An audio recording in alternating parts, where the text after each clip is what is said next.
Emole ya emole umo laga laga ya emole emole ya emole umo laga laga ya emole emole ya emole shimala na muri ya emole emole ya emole se kancha banobsu ya emole emole ya emole gotatina dam ya emole emole ya emole inudu fanobsu ya emole emole Emole kote la fakaches masobda kero nama yadesa Emole kote la fakaches masobda kero nama yadesa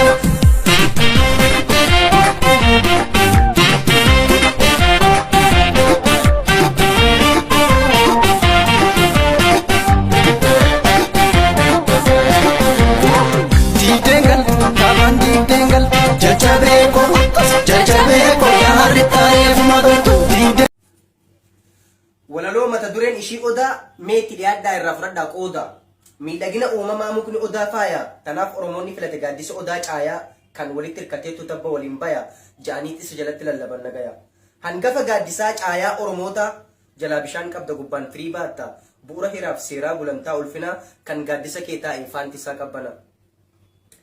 akkuma maqaa keetii hojiin keetis bareedduu ummata kee biraahis iddoon ati qabdu kabajaaf ulfinni ati ittiin beekamtu onnee oromoorraa tasumaan sharafamtu oromoonni beheetis jalatti heeratu mataa waaqa isa uumeefis galata galfataa rakkoo itti jirtuuf mala wal gaafata teessuma kabajaa gulantaa namoomaa caayaa odaa keenyaan hundi ni firooma kan walitti mufatees waliif godha dhiifama tanaaf mukni odaa ta'e filatama kophaa isaa odaa hin je'amne isaan obboleeyyan sadii kan addaan hin baane warra walitti gufatuu miti waliin mufachiifne akkuma bifa isaanii maqaan garagara rakkoo wajjin furuuf hojiis wal gargaara hangafni isaanii nama maqaan isaatis hayyuu kan gurri isaa lammii halaalaa dhagayu kan rakkoo uumamtu mara faletti kaayu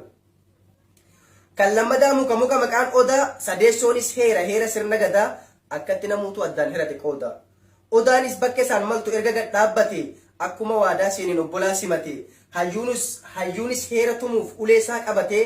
caayaa odaa dhaqee hoggonuuf qubate heerinis tumamuuf dirra qopheeffate gaaddisa odaa fuuldura hayyichaaf ol ka'ee dhaabbate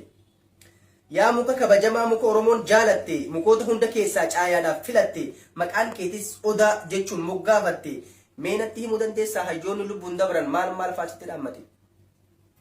silaa hijitiin baaftu tanaaf filatamte waa'ee oromoo kana osoo xiqqoonatti himte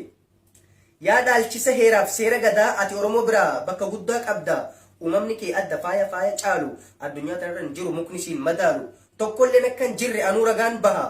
atis hundaa olii meekamtu si gaha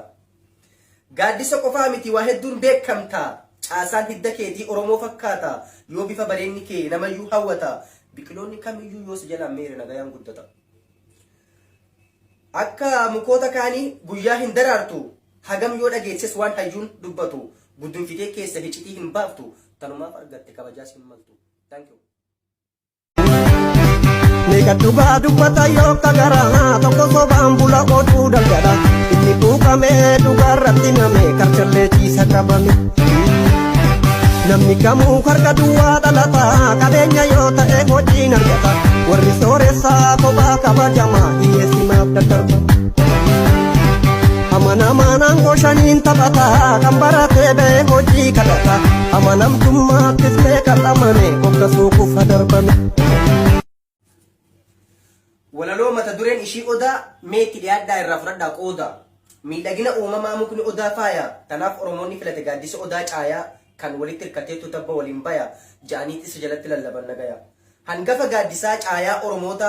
jalaa bishaan qabda gubbaan firii baatta bu'uura hiraaf seeraa gulantaa ulfinaa kan gaaddisa kee taa'e faantisaa qabbana akkuma maqaa keetii hojiin keetis bareedduu ummata kee biraahis iddoon ati qabdu kabajaaf ulfinni ati ittiin beekamtu onnee oromoorraa tasumaan sharafamtu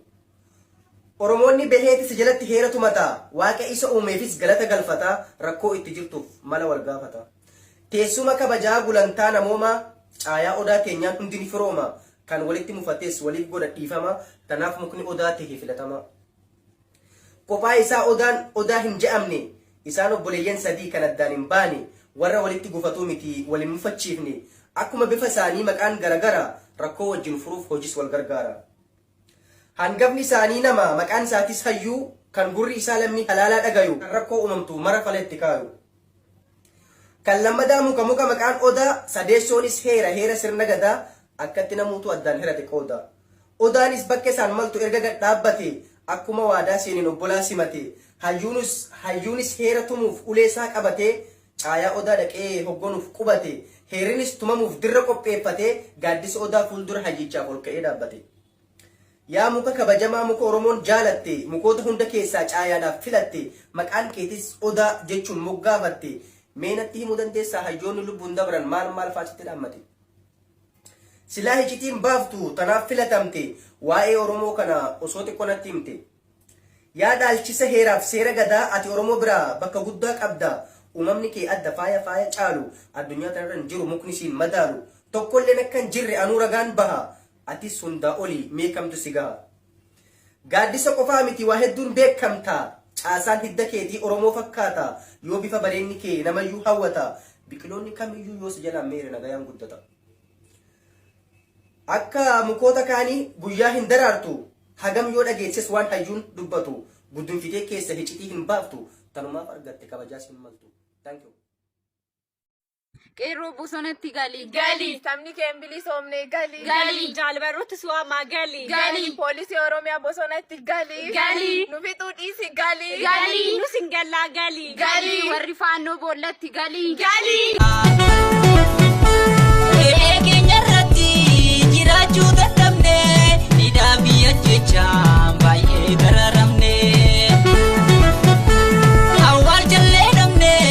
ibiddaan gubannaa jireenya kanarraa sadoo maal himannaa sadoo maal dhibbannaa sadoo maal himannaa sadoo maal dhibbannaa sadoo maal himannaa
Woboy maltu daandiyaa kan hin dhaqin bakraqaa gaacha sabaa abbaa obsaa sittu sabaaf dhiicobsaa faankeetiin deemtee kutta sabaaf oolte sabaaf bulta kaayoof joortanni gulufta orm jalaa ula cufta